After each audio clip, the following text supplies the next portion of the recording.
পাশে থাকো এটা কি করে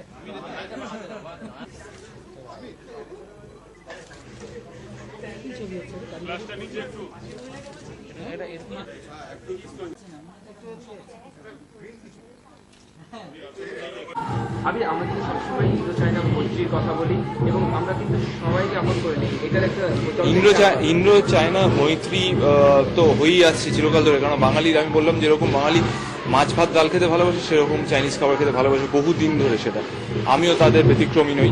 আর আজকে চাইনিজ নিউ ইয়ার, যেটা আমি এক্ষুনি বলছিলাম, যে আমরা যখন কলেজে পড়তাম এই সময় বইমেলা, চাইনিজ নিউ ইয়ার সব মিলিয়ে একটা বেশ ফেস্টিভ মুড হতো। So thanks to mainland China যে আজকে বেশ এখানে বাইরে ড্রাগন ডান্স হচ্ছে, এবং এখানেও চিরকালই মেনল্যান্ড চায়নাতে আমরা অথেন্টিক চাইনিজ ফুড খেতে আসি, আর এই সেলিব্রেশনের মধ্যে এসে আরো ভালো লাগে।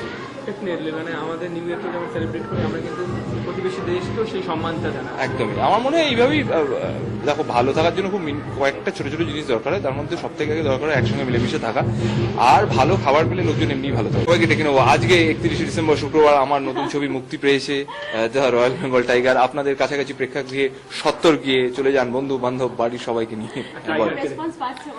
এখনো অব্দি রেসপন্স এইবার আসতে শুরু করেছে, কারণ সাধারণ জনসাধারণের কাছে আজকেই ছবিটা খুলেছে। এখনো অব্দি যা ফিডব্যাক পেয়েছি, ভেরি ওয়ার্ম, ভেরি এনকারেজিং, এবং সেই সঙ্গে সঙ্গে মনে হচ্ছে যে ওয়ার্ড অফ মাউথ আরো ভালো হলে আরো বেশি লোক দেখতে যাবেন।